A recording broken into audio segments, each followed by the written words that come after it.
अप्रैल 1947 तक अगर महात्मा गांधी, सरदार पटेल या पंडित जवाहरलाल नेहरू में से किसी को भी एक पर्टिकुलर एक्सरे रिपोर्ट मिल गई होती या उसके बारे में पता चल गया होता तो इंडिया का पार्टीशन कभी होता ही नहीं।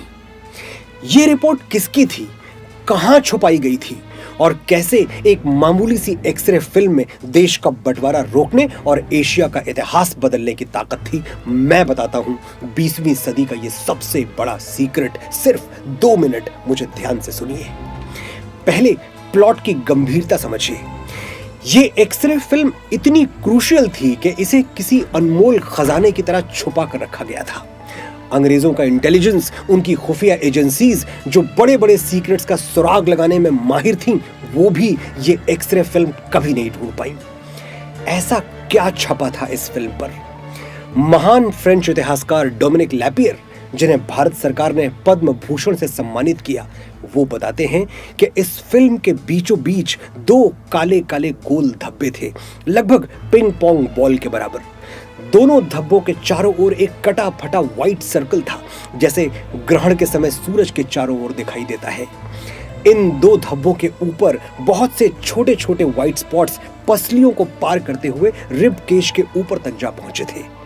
ये किसी के लंग्स का, किसी के फेफड़ों का एक्सरे था।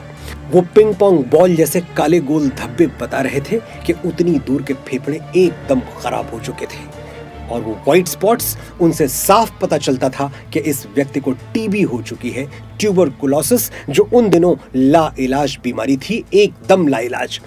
भारत में हर साल करोड़ों लोग टीबी से मरते थे। उस जमाने में अगर किसी की टीबी लास्ट स्टेज तक पहुंच गई तो उसके जिंदा बचने का कोई चांस नहीं था।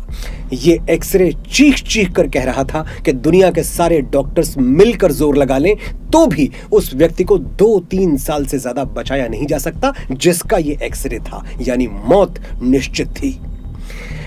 किसका था ये एक्सरे? ये एक्सरे था मोहम्मद अली जिन्ना का, और वो साल था 1946 और जिन्ना की उम्र थी 70 साल।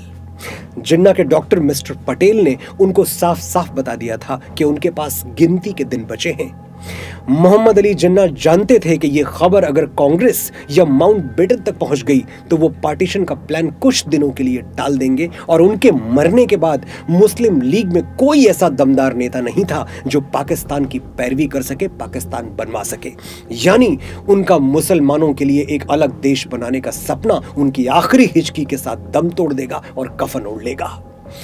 जिन्ना के निर्देश पर डॉक्टर पटेल ने वो एक्सरे रिपोर्ट अपने क्लिनिक के एक सेफ में संभाल कर रख ली और 11 सितंबर 1948 को कराची में जिन्ना की मौत होने तक किसी को कानो कान इस राज की खबर तक नहीं लगी। काश वो एक्सरे लीक हो गया होता। काश डॉक्टर पटेल ने अपनी वफादारी जिन्ना के बजाय अखंड भारत के साथ दिखाई होती। काश 14 अगस्त कभी आता ही नहीं। काश पार्टीशन की त्रासदी में सीमा के दोनों तरफ शमशान न बनते। काश भारत एक रहता, अटूट रहता, अखंड रहता।